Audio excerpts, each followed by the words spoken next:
বাচ্চার কন্ডিশন ভালো না, আইসিইউতে নিতে হবে, বাচ্চার সিচুয়েশন ভালো না। আমরা সাথে সাথে বাচ্চাকে আইসিইউতে নিতে নিতে আরেকবার খিচুনি ওঠে।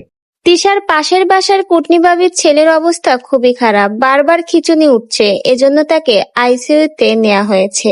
ছেলের অবস্থা একদমই ভালো না, সবাই ছেলের জন্য দোয়া করবেন। এবার লাইভে এসে তিশার পাশের বাসার কুটনি ভাবির জামাই সকলের কাছেই তার ছোট ছেলের জন্য দোয়া চাইলেন। তার ছেলের অবস্থা খুবই খারাপ, সবাই একটু দোয়া করবেন তার ছেলের জন্য। হঠাৎ করে লাইভে এসে ছেলের জন্য কান্নাকাটি করে দোয়া চাইলো পাশের বাসার কুটনি ভাবির জামাই। তার ছেলের কি হয়েছে, তাহলে চলুন বিস্তারিত ঘটনাটা জেনে নেওয়া যাক।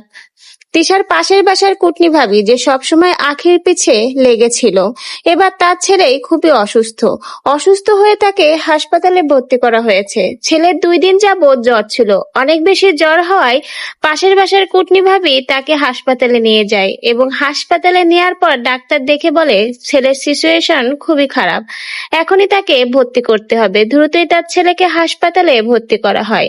হাসপাতালে নেওয়ার পর আস্তে আস্তে ছেলের অবস্থা যেন আরো খারাপ হতে থাকে। অনেক বেশি জ্বর হওয়ায় ছেলে অচেতন অবস্থায় 2 বার তার খিঁচুনি উঠে যায়। দ্রুতই ডাক্তার তাকে আইসিইউতে ভর্তি করতে বলে। আইসিইউতে নেওয়ার আগেও ছেলের একবার খিঁচুনি ওঠে, ছেলে একদম নীল হয়ে যায়। ছেলের আশা সবাই ছেড়ে দিয়েছিল, কিন্তু আল্লাহর রহমতে তারা তার ছেলেকে ফিরে পেয়েছে। সকলের কাছেই তার ছোট্ট ছেলের জন্য দোয়া চাচ্ছে কুটনি ভাবির জামাই। তিশার পাশের বাসার কুটনি ভাবির জামাই তার লাইভে আরো বলে, আমার ছেলেটা এখনো সুস্থ নয়, অনেক রোগে আক্রান্ত। আমার ছেলেটার রক্তে সমস্যা, হার্টে সমস্যা, ফুসফুসিতে সমস্যা। আমার ছেলেটা কবে সুস্থ হবে বলতে পারি না, সুস্থ হতে অনেক দিন সময় লাগবে। এখনো আমার ছেলেটার ট্রিটমেন্ট চলছে।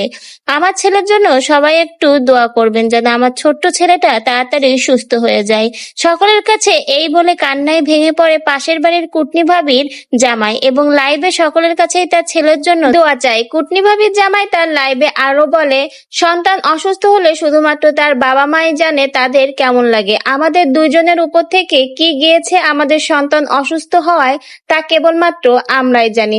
আল্লাহ যেন আমার ছেলেটাকে দ্রুত সুস্থ করে দেয়। আপনাদের ভাবেও অনেক বেশি ভেঙে পড়েছে তার ছেলের জন্য। কথাই আছে, আল্লাহ কাউকে ছাড় দেয় কিন্তু ছেড়ে দেয় না। কখনো কারো পিছে লাগা উচিত নয়। এবার যেন সেটা হাড়ে হাড়ে টের পাচ্ছে কুটনি ভাবির জামাই এবং কুটনি ভাবি। তো ভিউয়ার্স, সকলেই কুটনি ভাবির ছেলের জন্য দোয়া করবেন। ছোট্ট বাচ্চাটা অসুস্থ হওয়ায় অনেক বেশি কষ্ট পাচ্ছে, আল্লাহ যেন তাকে দ্রুতই সুস্থ করে দেয়।